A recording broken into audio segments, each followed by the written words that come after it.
Matrix में ना सबसे पहले अगर क्वेश्चन दिया ना है कि जैसे मान लो 8 एलिमेंट है, ठीक है। तो इसमें बोल देगा कि एक मैट्रिक्स है जिसमें 8 एलिमेंट है, तो कितने सारे पॉसिबल ऑर्डर बन सकते हैं। एक 1 इंटू 8 बन सकता है, एक 8 इंटू 1 बन सकता है, एक 2 इंटू 4 बन सकता है, एक 4 इंटू 2 बन सकता है। मतलब दो रो और कॉलम दोनों को मल्टीप्लाई करने से अगर 8 आ गया, ठीक है, तो समझ लो कि मेरा ऑर्डर पूरा हो गया।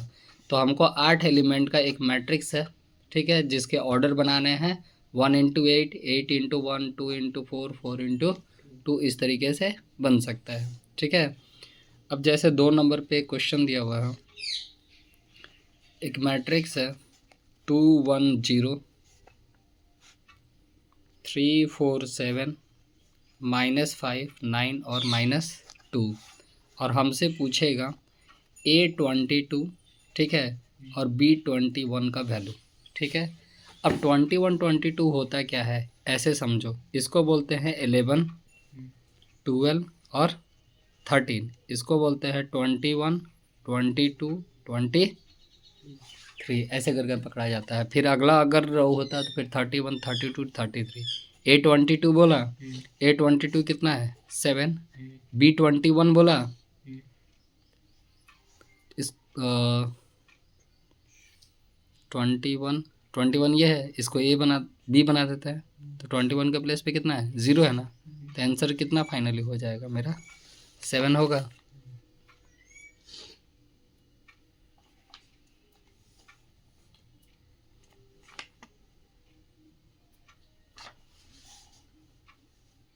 ग्यारह 12 13 21 22 23, A22 है ना, और B21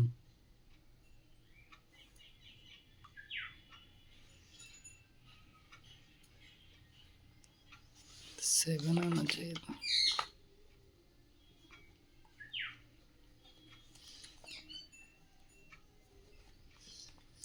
ट्वेंटी वन और 22, अच्छा इसमें 2 आइटम दिया है ना, सॉरी।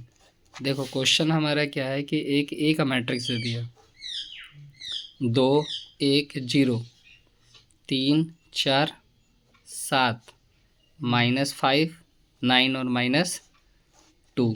इसी तरह बी का दे दिया 2 -1 -3 4 1 2, यही ना दिया है। अब ये ए का तो 11 12 13, ठीक है, ये हो गया 21, ये हो गया 22, ये हो गया 23, ये का है 31 32 30। उसी तरह बी में बनाओगे तो B11 B12 हो जाएगा, B21 B22 हो जाएगा, B31 B32 हो जाएगा। अब हमसे क्वेश्चन पूछ रहा है A22 प्लस B21 का वैल्यू क्या होगा। तो A22 मेरा कितना है 4 है, B21 मेरा कितना है -3 है, तो वैल्यू कितना आएगा +1। एक क्वेश्चन बोल रहा है A11 B11 plus A22 B22 का वैल्यू क्या होगा। A11 कितना था 2 इंटू B11 भी 2, A22 कितना था 4, B22 कितना है ये भी 4, तो 2 2 जा 4 4 4 जा 16, टोटल कितना हो गया 20 हो गया। फिर से एक क्वेश्चन है, हमको 2 इंटू 3 का ऑर्डर में मैट्रिक्स बनाना है, ठीक है। अब 2 इंटू 3 का ऑर्डर में मैट्रिक्स बनाना है, और A I J हमको बोला है I और J।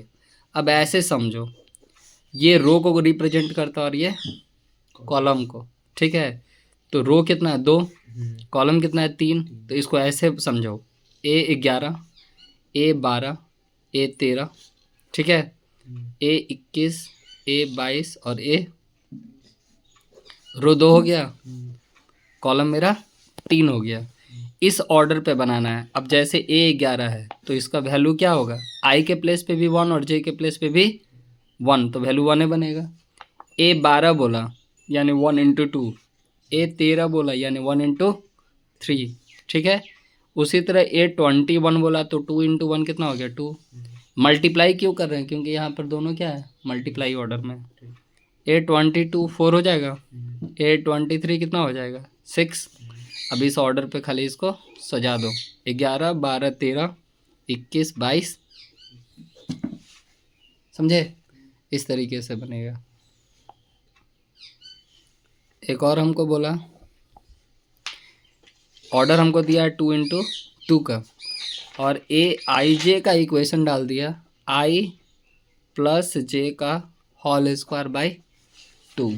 अब 2 रो 2 कॉलम बनाने हैं, तो A11 A12, ठीक है, A21 A22, यही ना बनेगा। रो हो गया 2, कॉलम भी हो गया 2 हो गया। लेकिन इक्वेशन ये चलेगा, अगर A11 बना रहे हो तो I प्लस जे यानी 1 + 1 2 का होल स्क्वायर बाई 2 कितना बनेगा, 2 बनेगा। फिर A12 बनाओगे तो 1 + 2 कितना हो जाएगा, 3, 3 का स्क्वायर 9/2। उसी तरह A21 बनाओगे तो 2 + 1 3 का स्क्वायर 9/2। A22 बनाओगे तो 2 2 4, 4 का स्क्वायर 16, 16 से 2 को डिवाइड करोगे कितना आएगा, 8। तो फाइनली हमारा क्या बना, 2 9/2 9/2। और मतलब जैसा ये आई जे का इक्वेशन दिया रहेगा उसी हिसाब से हमको बनाना होता है, ठीक है।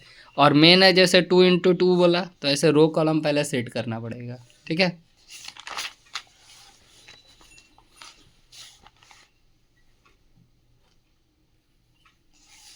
एक और क्वेश्चन है, ए आई जे दिया हुआ है 2i प्लस i/j, ठीक है। ऑर्डर बोला है हमको 4 इंटू 3 का बनाने के लिए। अब 4 मतलब 4 रो, कॉलम मतलब 3, 11 12 13 14, सॉरी 3 ही को बनाना है ना, कॉलम 3 बना, अब रो 4 गो, तो A21 A22 A23 A31 A32 A33 A41 A42 A43। अब इसको मिला लो, रो के हो गया 1 2 3 4, कॉलम क्या हो गया 1 2 3। लेकिन इक्वेशन हमको क्या है, आई जे का 2i प्लस i/j। पहले A11 बनाते हैं, 2 इंटू 1 प्लस 1/1, आई और जे दोनों को तो 1 को रिप्रेजेंट कर रहा है। फाइनली ये बन गया 3। 12 बनाओगे तो यानी 2 इंटू 1 प्लस 1/2, एलसीएम करोगे 5/2। फिर A13 बनाओ, 2 इंटू 1 प्लस 1/3 यानी 7/3। उसी तरह A21 बनाओगे यानी 2 इंटू 2 प्लस 2/2, तो 4 और 1 5। A22 बनाना, 21 भी बनाना होगा, ठीक है। तो 2 इंटू 2 प्लस 2/1, ये 2 दूनी 4, 4 दे 6। A23 भी बनाना होगा, 2 इंटू 2 प्लस 2/3, 4 3 12 और 2 14/3। अभी तो ये 2 लाइन हुआ, इसी तरह इसका भी बनाना होगा। A31 है ना, तो 2 इंटू 3 प्लस 2/1 8 बन गया। A32 बनेगा यानी 2 इंटू 3 प्लस 3/2, 3 बनेगा ना, 3 2 जा 6 3 9, ये हो जाएगा 3 2 जा 6 2 जा 12 12 और 3 15/2। A33 यानी आई और जे जो दोनों के बेस पे अब 3, 2 इंटू 3 प्लस 3/3, तो 6 और 3 6 और 1 7 बन गया। अब फिर 41 का बनाओ यानी 2 इंटू 4 प्लस 4/1, 4 2 जा 8 और 4 12। A42 बनाओ यानी 2 इंटू 4 प्लस 4/2, 4 2 जा 8 और 2 10 हो जाएगा। A43 बनाओ यानी 2 इंटू 4 प्लस 4/3, तो 8 3 का 24 3 है ना, 24 4 28/3। यानी फाइनली हमारा पूरा मैट्रिक्स जो बनेगा 11 12 13 3 5/2 7/3 ठीक है। 21, 22, 23 यानी 6, 5, 14/3। 20, अच्छा आगे पीछे लिखा गया था। 31 में 9, 15/2, 7 और लास्ट में आएगा 12, 10, 28/3। समझे?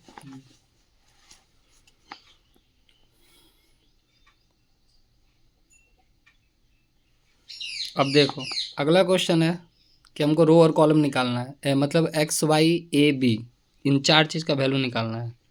फाइंड एक्स वाई ए और बी। अब मेरे पास दो मैट्रिक्स दे दिया, 3x + 4y, 2x - 2y। ठीक है। फिर दिया a + b, फिर 2a - b, फिर -1। ये एक मैट्रिक्स हो गया।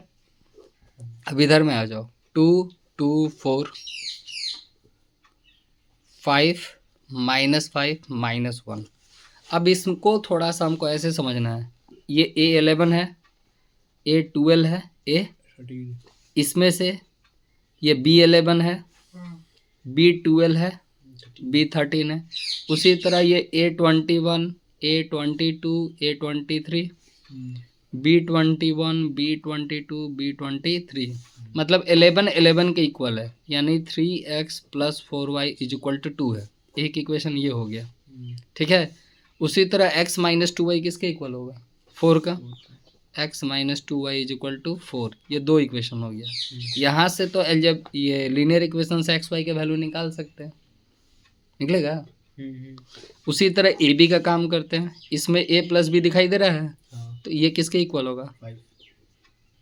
ये थर्ड इक्वेशन है। यहाँ पर 2a - b है, -5। ये -5 के इक्वल है। चलो लीनियर इक्वेशन लगाते हैं इस पे पहले। 3x + 4y = 2। इक्वेशन 1 को हम लोग 1 से मल्टीप्लाई किए। 3x - 6y, इसके आगे कुछ नहीं तो 1 है ना, तो नीचे से ऊपर, ऊपर से। ठीक है। इक्वेशन 2 को 3 से कर दिए, माइनस प्लस माइनस कर दे रहे हैं, 10y हो गया, या -10 हो गया, ये दोनों कट गया, y का वैल्यू कितना आ गया? -1। इक्वेशन 1 में पुट कर देते हैं। 3x + 4y = 2 था ना, तो 3x - 4 हो जाएगा, यहाँ 2, 3x = 6, देन x = 2। यहाँ ए बी का काम कर लेते हैं, ये बी भी तो ऐसे ही कट जाएगा। 2a और a क्या हो गया? 3a, ये हो गया 0, a का वैल्यू कितना हो गया? 0। अब इक्वेशन 3 में a का वैल्यू पुट कर दे रहे हैं, तो b कितना आएगा? 5। तो फाइनल वैल्यू क्या आया? x का वैल्यू आया 2, y का वैल्यू आया -1, a का वैल्यू आया 0, b का वैल्यू हो गया, यानी रो कॉलम में इस तरीके से वैल्यू निकाल लेना है। ठीक है। एक और क्वेश्चन यहाँ देखो,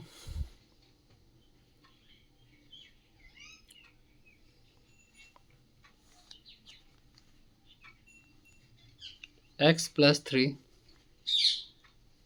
z + 4, 2y - 7, फिर है 4x + 6, a - 1, 0, फिर है b - 3, यहाँ है 3b, यहाँ z + 2c। ये एक मैट्रिक्स हो गया।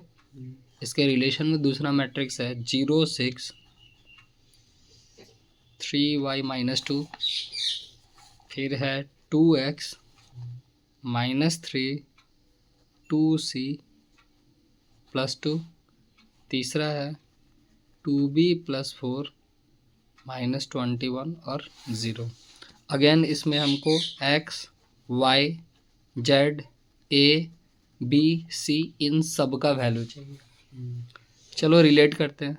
x + 3 किसके इक्वल में जाएगा बताओ तो? x + 3 0, यानी x + 3 = 0, तो x का वैल्यू कितना हो गया? -3। ठीक है। z + 4 किसके इक्वल में जाएगा? तो z + 4 = 6, देन z का वैल्यू 2। ठीक है। y किसके इक्वल में जाएगा? जैसे 2y - 7 है, ये किसके इक्वल में जाएगा? -2। -2, अच्छा 3y, अच्छा 3y - 2 है ना। ठीक, तो यहाँ पर 3y - 2y हो गया, -7 + 2 हो गया, यानी -5। Equals to Y. XYZ तो हो गया। अब ए बी इसी में सोचते हैं, a -1 है, ये किसके इक्वल जाएगा? -3 का, तो a का वैल्यू हो जाएगा -2। c का देखो, 0 किसके इक्वल में जाएगा? 2c + 1, 2c + 2 है ना। 2c + 2, तो यहाँ -2, यहाँ 2c, देन c का वैल्यू -1। b इसके साथ बना दें, यानी b -3 is equal to 2b + 4, तो यहाँ 2b - b हो जाएगा, यहाँ -3 - 4 -7 is equal to b। x का वैल्यू -3, z का वैल्यू 2, y का वैल्यू -5, a का वैल्यू -2, c का वैल्यू -1, b का वैल्यू -7। इसी तरीके से हमको वैल्यू पूछेगा चाहे किसी भी अलजेब्रिक आइडेंटिटी का, तो अलजेब्रा ऑफ मैट्रिक्स में इसी तरीके से बनाना है। ठीक है।